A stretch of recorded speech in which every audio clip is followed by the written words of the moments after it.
Good evening, ladies and gentlemen, and welcome to the 6 p.m. Prime News of This Television in the Queen's language. We begin right away with what make headlines. The newly appointed President of the National Communication Council, Joseph Chebunken Kalabukse, has held the 28th and first extraordinary session with his newly appointed members to examine 3 regulations cases in a bid to reorganize the National Communication Council. We begin with this. Under the patronage of the Prime Minister John Gute, the 7th edition of the Yaoundé International Agribusiness Exhibition opened this morning at the Yaoundé Museum with theme Agriculture and Agribusiness, Stakes and Challenges of the African Free Exchange. About 101 pigs have been confiscated by some veterinary elements of the Mongo division yesterday fought. The pigs of the doubtful quality were being transported from Bamenda to Douala. We'll come back with more updates in some minutes to come.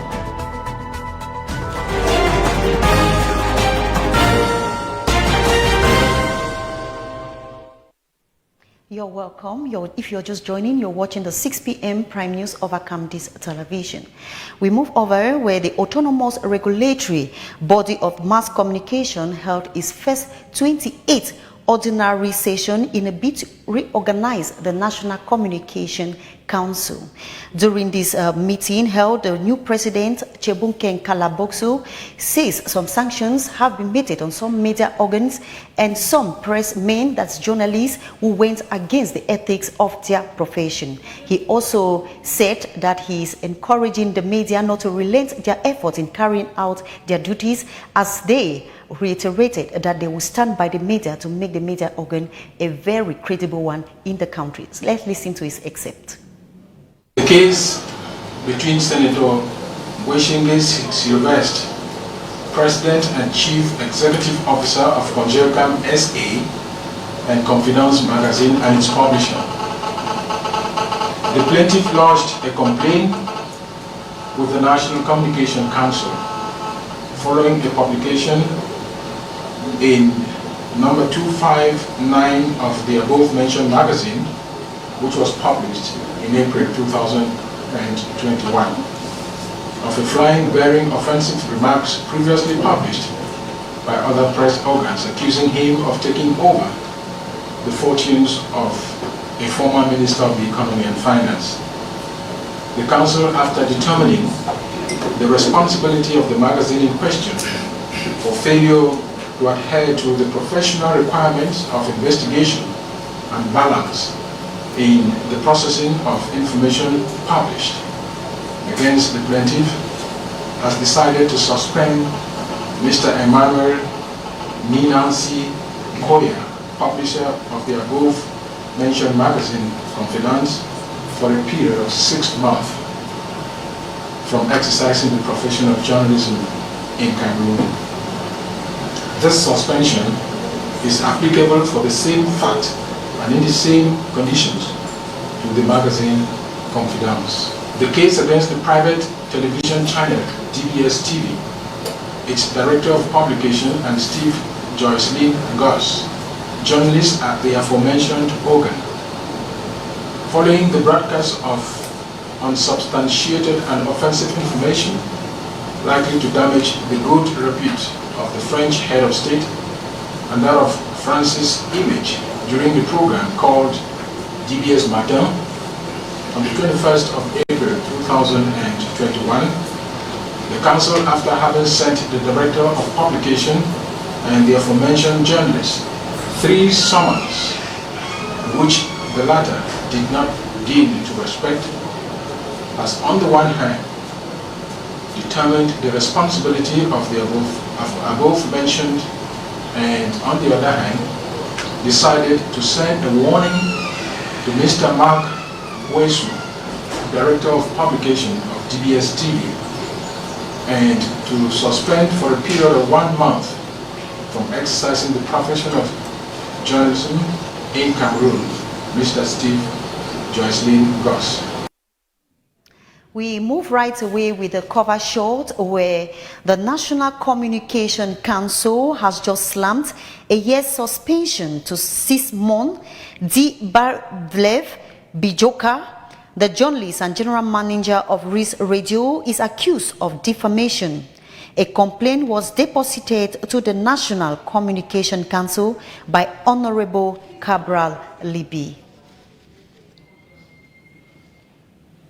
Now, about 17 specialists in short story and poetry were installed this July 5th at the National Museum. The ceremony was chaired by the representatives of the Minister of Arts and Culture that took place at the Esplanade of the National Museum here in Yaoundé. Ruth Fonyong took part in the installation ceremony and brought back this report.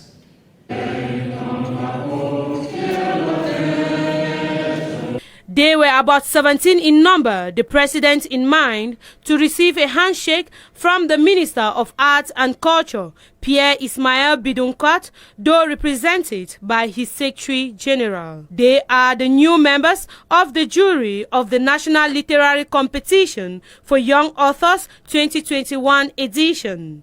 These specialists in short story and poetry, appointed some time ago, were installed during a sober and brief ceremony this Monday, July 5th, at the National Museum in Yaoundé. These men and women of letters will have to go through not less than 234 short stories and poems. Just to say, I mean, in addition to what the president has said, we have criteria to examine the texts that we have before us, and one of the key elements is the originality of the work, because we want to make sure that what we are saying, this is what is of Cameroon, should be something that is very original. So I guess that is one of the other elements that we are adding, or that has always been, though we are not adding, but insisting on that as part of our examination of the works. As soon as they were seated, the jury set to work during a closed-door consultation. The competition, launched some months ago and open to young people in the two national languages, French and English. For the MINAC, this competition is a pretext to continue to unearth the feeders that will amaze the literary landscape in Cameroon today and in future. The objective is to allow the continuity of the literary quality which our country has been accustomed to for generations. The Minister of Arts and Culture, through his Secretary General, Samedine, therefore urged them to show integrity, impartiality, objectivity, coupled with a high sense of discretion and honor. You're welcome back. If you are just watching, this is the 6 p.m. Prime News of Acamdis Television. The 7th edition of the Yaoundé International Agri-Business Exhibition took place today at the National Museum here in Yaoundé. This day is being celebrated under the theme Agriculture and Business, Agribusiness, Stakes and Challenges of the African Free Exchange. Once more with Ruth Fonyong in the following report. Activities marking the 7th edition of the Yaoundé International Agribusiness Exhibition kicked off today, July 5th, at the National Museum with theme Agriculture and Agribusiness, Stakes and Challenges of the African Free Exchange. With about 250 visitors expected, CIALI has as objectives to showcase know-how, strength and talent, publish the latest innovations, strengthen the existing relationships with experts and work out new partnership. The promoter of this giant event expresses her satisfaction for the past years and what she envisaged for this present year. Nous sommes satisfaits de notre travail sur le terrain.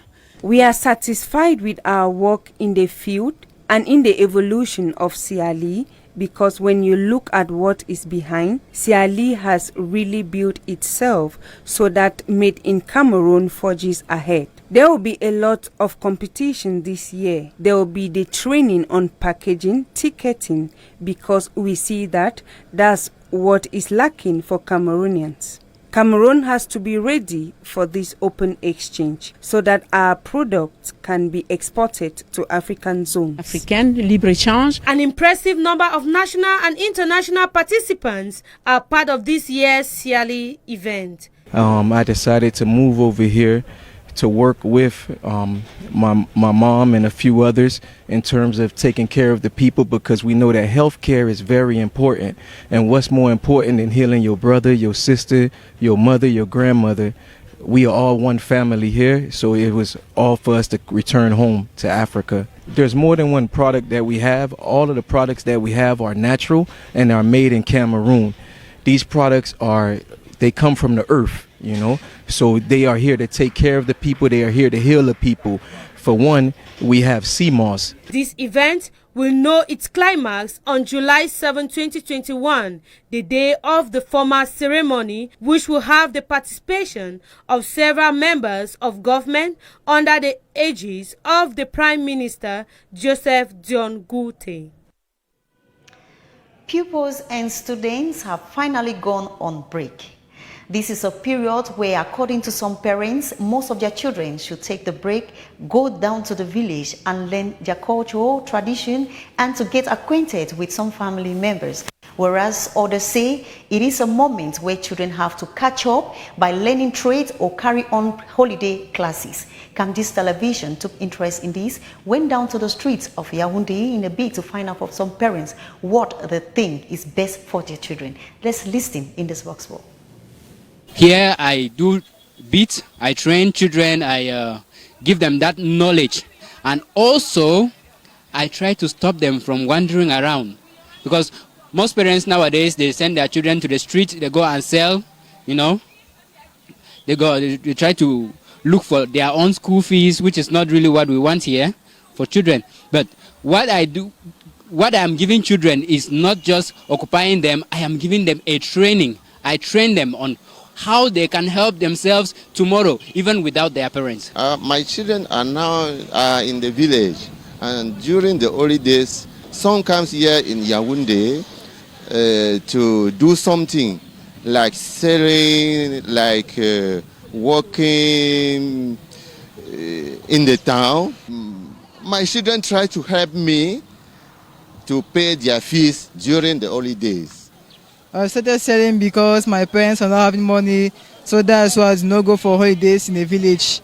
That's why I'm selling this to have a little bit of money to pay my school fees, all that and all that. Concerning the holiday, I, like parent, I usually send my children in the village just for a short time, 2 weeks, 1 month, just to make the children feel relaxable, something like that. And then after that, they come back, they spend the rest of holiday with me.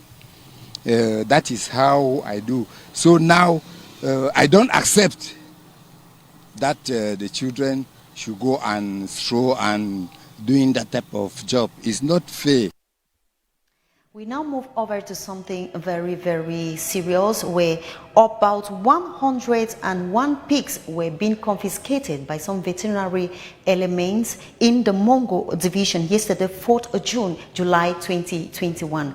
According to the authorities, they said the pigs were being transported from Bamenda to Douala in the littoral region of the country. Stephen Elangwe tells us more in the following report.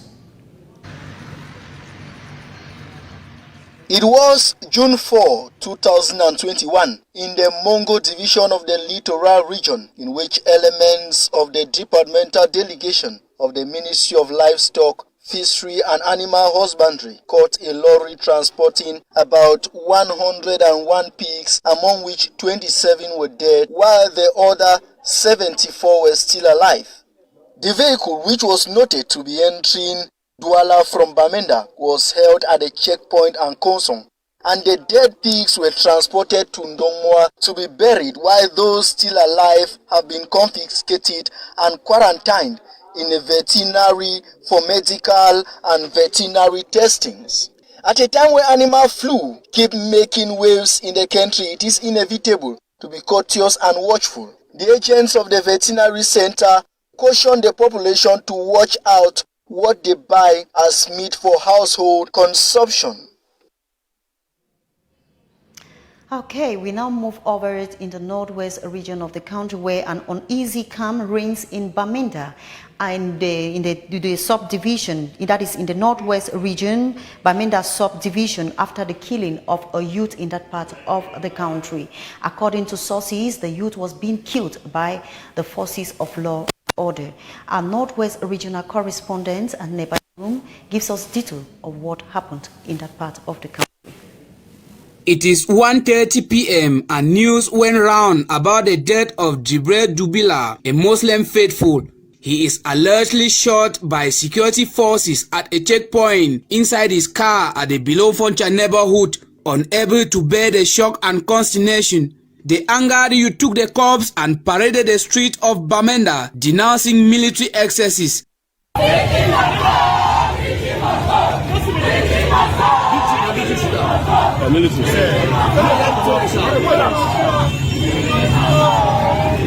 They reportedly dismantled the security checkpoint at the neighborhood, demanding for answers as to why the young man was killed.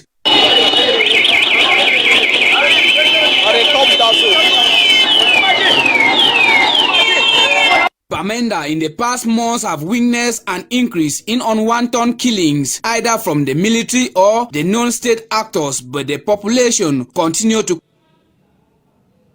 We remain in the northwest region of the country where the mortal remains of the first Prime Minister Pa Simon Achidi Achu, who died in Washington, D.C. on the 4th of May 2021, has been laid to rest in his native land, Sanda. The head of state, His Excellency President Paul Biya, was represented by the Prime Minister head of government, Chief Dr. John Guti. Our northwest regional correspondent, Neba Jerum, has details in the following report. Their journeys home the mortal remains of Cameroon's iconic figure, former Prime Minister and Vice President of the Senate, Right Honorable Simon Achidi Achu.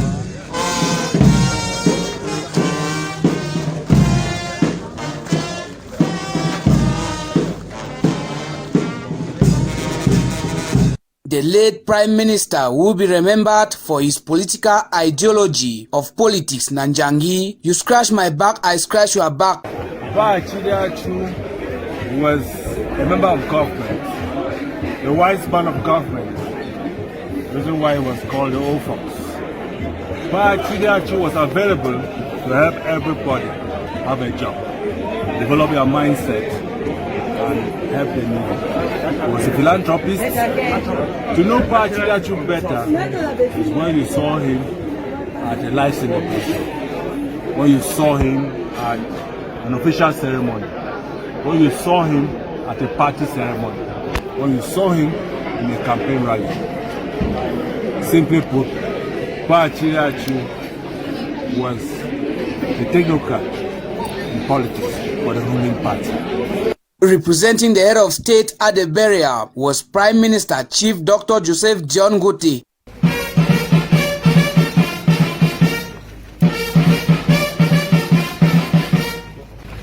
The Right Honorable Simon Achidi Achu, in the name of the President of the Republic, and by virtue of the powers conferred upon us, we raise you to the dignity of Grand Cordon of the Cameroonian merit posthumously.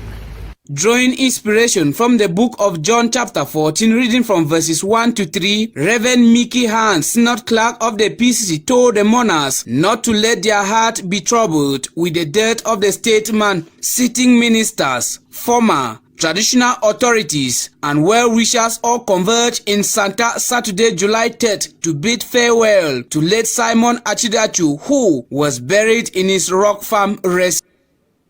May he so rest in peace. We move to something else where, due to the deadly coronavirus pandemic that has been ravaging lives in Cameroon and out of the country, the prices of some raw materials have drastically experienced an increase in price. Geraldine Nasi tries to analyze this in the following report. The prices of basic commodities in the world market have witnessed some changes in recent months. New York cocoa futures traded around 1,270,132 francs per ton, close to levels not seen since early May. Arrival of cocoa beans at Ivory Coast port have totaled 2.057 million tons by June 20. The International Cocoa Organization estimated global production at a record high of 5.027 tons for the 2020-2021 season. In Malaysia, palm oil futures have increased since mid-June to 50,458,094 francs per ton amid expectations of higher demand from India and Turkey. India cut its basic import duty on crude palm oil to 10% from 15% on June 30th until the end of September 2021. Indonesia will also change its levy structure for palm oil export, cutting the ceiling rate for crude palm oil levies from 14,819,000 per ton to 9,664,050 francs since July 2nd. Palm oil hit an all-time record of 59,343,855 francs a ton on May 12 amid tight global edible oil supplies due to the COVID-19 pandemic. World market prices of refined sugar, on the other hand, were 23,359,388 francs per ton, while crude sugar was trading at 17 cents per pound. The price of crude sugar before was 17.80 cents per pound. The sugar industry, however, had predicted that production would decline this year. Nevertheless, coffee futures traded to 1,543,681,504 francs as concerns about decline in Brazil crops due to drought and cold air mass in coffee growing state await strong harvest in Indonesia. We move over to something very interesting, where the American film director and producer Spike Lee was received by the Cameroonian ambassador to France, Andre Magnus Ekumo. This was after the film producer discovered that he had some Cameroonian and Strater links after a DNA test that was being conducted. Stephen Elangwe tells us more in the following report.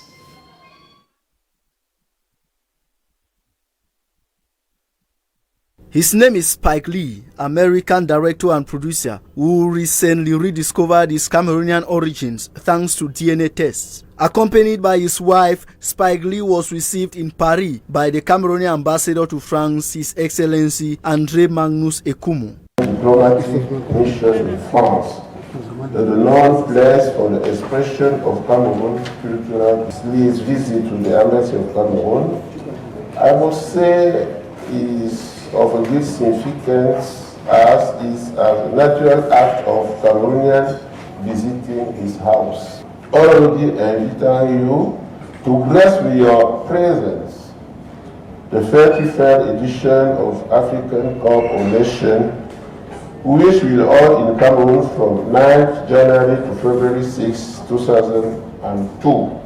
We hope to see you in Cameroon come January 9, 2022. Informed of the desire of the Yoka Cameroonian to get in tandem with the country of the origin of his ancestors, the ambassador Andre Magnus Ekumo, alongside his wife, on Friday, July 2, 2021, received Spike Lee at a dinner organized in honor of the guests. I want to thank you for coming today and making me feel at home. It was most Americans, African Americans, before the science of DNA, did not know where our ancestors came from. As a fan of football and an indubitable supporter of the indomitable Lions, the New Yorker Spike Lee told the ambassador that he will step foot on Cameroonian soil next January to witness the AFCON in Cameroon. He equally thanked the personal representative of the head of state for the invitation. Ladies and gentlemen, we still take you out of the country where the former Prime President of the South African, Kmer, has refused to bring himself in court to be jailed. And then to something else, the interim president of Chad, Mohamed Idriss Déby, has paid a visit to France July 4, 2021. Stephen Elangwe once more.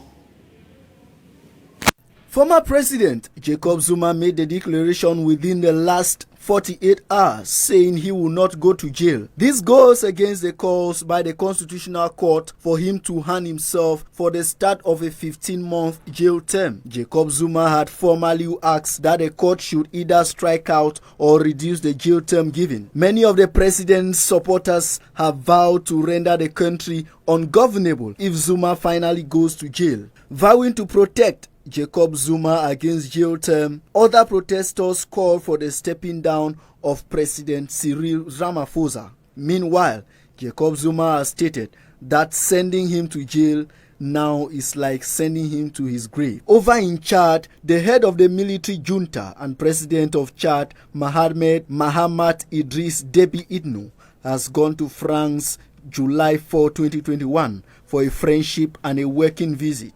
The 37-year-old four-star general has been at the helm of a transitional military court since the death of his father last April 2020. On the evening of Sunday, a dinner was held between Mohamed Déby and the French President Emmanuel Macron. In the West African country Senegal, even after the 2020 law against rape and pedophilia, the cases of rape and sexual harassment have been on a crescendo in the country. The leader of the protest this Sunday declared that they cannot keep watching the maltreatment of their daughters and females. On this same backdrop, the protesters accused Senegalese politicians in Dakar for being part of the conspiracy of rape culture in the country. Thus, the protest was inevitable. It is with that report presented to us by Stephen Elangwe that we draw the curtains of our 6 Prime News over Camdis television. Here are the headlines. The newly appointed president of the National Communication Council, Joseph Chebunken Kalabuso, has held the 28th and first extraordinary session with his newly appointed members to examine 3 regulations, cases in a bid to reorganize the National Communication Council. Under the patronage of the Prime Minister John Goodtay, the 7th edition of the Yaoundé International Agri-Business Exhibition opened this morning at the Yaoundé National Museum with theme Agriculture and Agribusiness, Stakes and Challenges of the African Free Exchange.